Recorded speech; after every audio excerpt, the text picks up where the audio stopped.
근데 자도 잔 것 같지 않을 때가 많죠. 피곤하고 집중력도 떨어지고 내가 쉽게 잠이 들 수 있는 방법은 없나? 안녕하세요. 내과점의 닥터케이 김지은입니다. 나이가 들수록 깊은 잠을 청하기가 어렵고 또 자려고 누웠는데 한참 동안 잠이 오지 않는 경험 한 번쯤은 다 있으시죠? 잠을 자는 시간 동안 우리 몸의 뇌가 피로해서 회복을 하고 다음날을 위해서 에너지를 충전하게 돼요.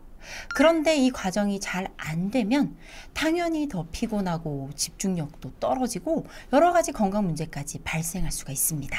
그래서 오늘은 이불에 누웠을 때 내가 쉽게 잠이 들 수 있는 방법은 없나 한번 살펴볼게요.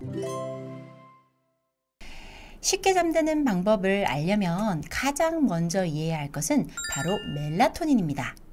멜라토닌은 어두움을 뜻하는 그리스어인 멜라스에 호르몬 중 하나인 세로토닌이 합쳐져서 만들어진 것입니다. 그리고 이 세로토닌은 혈액을 뜻하는 세럼에 안정성을 뜻하는 톤이 합쳐져서 이름을 갖게 된 건데, 결국에는 이 멜라토닌은 세로토닌이 기분을 조절하고 여러 가지 톤 조절하는, 무드를 조절하는 그런 호르몬인데, 멜라토닌도 마찬가지예요. 세로토닌이 일상적인 기분 같은 것들을 조절하는 호르몬이라면 멜라토닌은 기분과 수면을 조절하는 물질, 이런 거를 이제 함께 의미를 담고 있어요.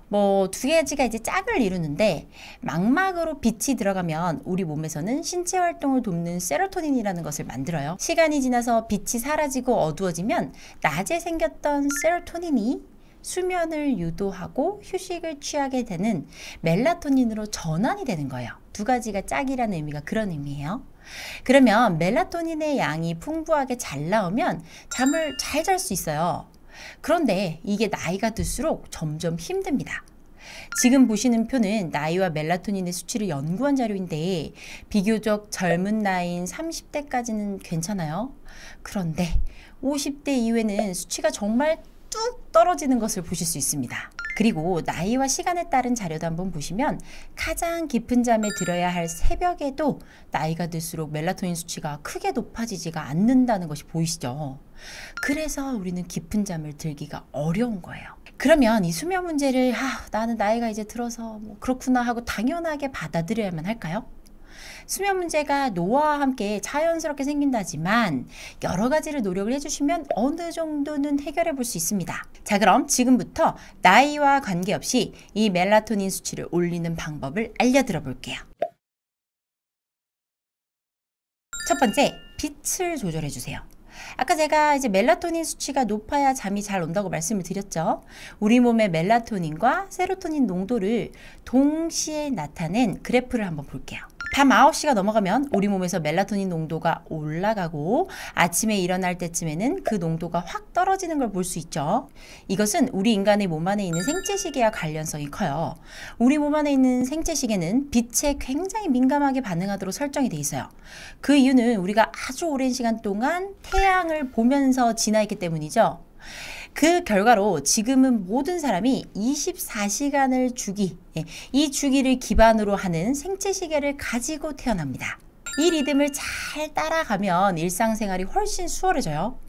낮 시간 동안 충분히 햇빛을 받는 것만으로도 나의 생체시계가 활성화되고, 그래서 밤에 더 효과적으로 잠들 수 있도록 도와줄 수 있어요. 그런데 한 가지 문제가 되는 빛이 있습니다. 자연광과는 대조적인 인공광, 즉 사람이 만들어낸 빛이죠. 특히 전자기기에서 나오는 블루라이트는 멜라토닌 분비를 크게 억제시켜서 수면 패턴을 교란시켜요. 그래서 불면증이나 수면 장애까지 일으킬 수가 있어요. 그러니까 밤에 쓰는 조명은 가능한 따뜻한 노란빛으로 해주시고, 밤에 스마트폰이나 TV를 보는 습관은 더 잠들기 어렵게 만들기 때문에 최소 잠자기 1~2시간 전부터는 이런 스마트폰이나 TV를 멀리 해주시는 것이 좋아요. 두 번째로, 수면에 도움이 되지 않는 음식은 피해주시는 것이 좋겠죠. 대표적인 것, 커피에 들어있는 카페인입니다. 커피뿐만 아니라 녹차, 홍차, 보이차, 초콜릿 이런 데 다 들어있어요. 특히 카페인을 오후 늦은 시간 이후에 섭취할 경우 밤 시간에 잠들기가 너무 어렵습니다. 그래서 디카페인 커피를 뭐 드시고는 하는데 커피 말고도 아까 말씀드린 여러 음식에 카페인이 숨어 있고 뭐 녹차 아이스크림 같은 거에는 100g당 99mg의 카페인이 들어있어요. 이것은 시중에서 판매되는 캔커피 거의 3배에 달한다고 합니다. 그리고 콜라 자주 드시죠? 콜라 한 캔에도 뭐 제로 콜라든 그냥 콜라든 25mg의 카페인이 들어있어요. 그리고 초콜릿 원료인 카카오콩에도 카페인이 포함되어 있어서 초콜릿이나 초코 과자에도 생각보다 카페인이 많이 들었습니다. 이 외에도 뭐 녹차는 25에서 50mg, 홍차는 20에서 60mg 정도나 카페인이 함유되어 있다고 하니까 이런 식품들은 늦은 오후 대략 3시 이후부터는 피해 주시는 것이 좋아요. 그리고 밤늦게 술도 드시면 안 됩니다. 술은 몇 잔 드시면 처음에는 뭐 잠이 잘 온다. 술을 안 먹으면 잠이 안 와서 술을 먹어야 잠을 잔다. 이런 분들도 계세요. 그렇지만 그것은 알코올 때문에 제정신을 차리기 어려운 1차적인 현상일 뿐이에요. 실제로는 알코올이 수면 중에 더 자주 깨게 만듭니다. 깊은 수면을 들게 할 수 없고 수면 유지를 오히려 방해를 해요. 그래서 휴식을 취하는 데 필요한 깊은 수면을 방해하다 보니까 정말 피해야 합니다. 그리고 어떤 분들은 배가 불러야 잠이 온다 이런 분들도 종종 계세요. 그래서 이제 밤늦게 음식을 많이 드시고 그리고 주무시는 분들도 계시는데 밤에 쉬어야 하는 소화 시스템을 활성화시키면 몸이 수면을 취하기보다는 음식을 소화하는 데 더 집중하게 만들어요. 그래서 야식을 먹고 자면 아침에 일어났을 때 자도 잔 것 같지 않을 때가 많죠. 뭐 라면이나 매운 떡볶이 뭐 이런 거 특히 드시면 소화불량, 역류성 식도염 이런 것 때문에 가슴에 통증까지 일어나는 경우도 많아요. 잠도 안 오는데 뭐 너무 아파서 중간에 깨고 이런단 말이죠. 그렇기 때문에 잠을 잘 자기 위해서는 술뿐만 아니라 야식도 멀리 해야 합니다. 그리고 세 번째, 자율신경계를 안정화시켜야 합니다. 자율신경계는 교감신경과 부교감신경 이렇게 구성이 되어 있는데 각각 우리 신체 건강을 유지하는데 뭐 필수적이죠. 근데 역할의 차이가 좀 있어요. 교감신경은 신체를 활발하게 움직이면서 활동적으로 움직일 수 있게 돕는 역할을 하고 부교감신경은 신체를 좀 안정시키고 이완하는 역할을 합니다. 이 두 가지 반대되는 신경이 적절하게 균형을 이루고 있어야 낮에는 활동적이고 밤에는 잘 쉴 수 있게 돼요. 그래서 잠을 잘 자기 위해서는 낮에는 신체를 사용해서 교감신경을 활성화시켜주고 밤에는 부교감신경을 활성화시켜주고 이렇게 해야 하는데 교감신경을 활성화시키려면 햇빛을 보면서 몸을 열심히 움직이면 됩니다. 처음에 이제 멜라토닌이 햇빛을 보는 게 중요하다고 말씀드렸죠. 그러니까 실내에서 운동하기보다는 밖에 나가서 하는 것이 좋아요. 신체를 골고루 사용하면서 적당히 땀이 날 정도로 하시면 교감신경이 정말 적극적으로 활성화가 됩니다. 그리고 이제 해가 지고 나서 잠자리 들기 3시간 전에 이때부터는 신체 활동을 줄여줘야 되겠죠. 밤에 고강도 운동이나 뭐 정신을 자극하는 행동 이런 것들을 하면 교감신경이 활성화돼 버려서 부교감신경이 활성화돼야 되는 수면을 방해할 수가 있습니다.